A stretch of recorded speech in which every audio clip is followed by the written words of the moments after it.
আসসালামু আলাইকুম। আবারও চলে আসলাম শীতের খুবই মজাদার একটা পিঠা রেসিপি নিয়ে। আর সেটা দেখে নিশ্চয়ই বুঝতে পেরেছেন, চিতই পিঠা। তাও আবার মাটির খোলায়। তো এই রেসিপিটা আমি কিন্তু সম্পূর্ণ ভিন্নভাবে আজকে আপনাদেরকে তৈরি করে দেখাবো।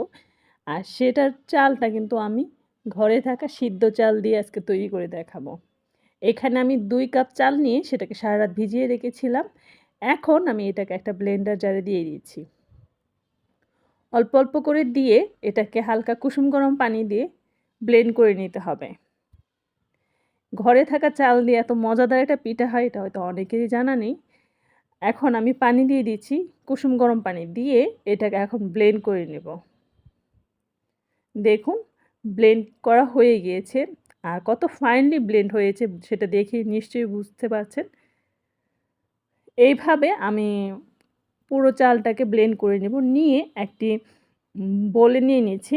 তারপর এখানে আমি হালকা কুসুম গরম পানি আর স্বাদ মতো লবণ দিয়ে এটাকে মিশিয়ে নিচ্ছি।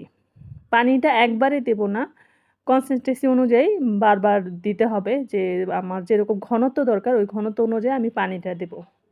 পুরোপুরি পানিটা যখন দেওয়া হয়ে যাবে, পুরোপুরি মিশানো হয়ে যাবে, এখন আমি এর মধ্যে দিয়ে দিব সামান্য বেকিং সোডা দিয়ে এটাকে আবারও মিশিয়ে নিচ্ছি। মেশানো হয়ে গেলে এখন এটাকে বানানোর পালা। আর যেটা আগে নিশ্চয়ই বলেছি যে এটা মাটির খোলায় বানাবো। সো আমি কখনোই এই পিঠা মাটির খোলায় বানানি আজকে আপনাদের জন্য শেয়ার করছি। ফার্স্ট টাইম আমার নিজেরও এক্সপিরিয়েন্স হলো। তো যখন খুব ভালোভাবে মিক্স করা হয়ে যাবে, এখন আমি একটা মাটির খোলা চুলায় বসিয়ে রেখেছিলাম।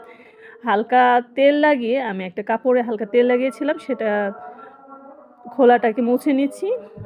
এভাবে হলে পিঠাটা আর আটকে থাকবে না। সো আমি একটা পিঠা দিয়ে দিচ্ছি একটা চামচের সাহায্যে, দিয়ে এটাকে একটা ঢাকনা দিয়ে দিই। ঢাকনা দিয়ে কিছুক্ষণ রেখে দেব। দেখুন মাশাআল্লাহ কতটুকু ফুলকো হয়েছে আর অনেক বেশি সফট হয়। ঠান্ডা হলেও কিন্তু এটার সফটনেসটা থাকে এবং খুবই দারুণ হয়। আপনারা অবশ্যই এভাবে ট্রাই করে দেখবেন। অসম্ভব ভালো লেগেছে আমার কাছে। আজকে তাহলে এখানে বিদায় নিচ্ছি। আল্লাহ হাফেজ।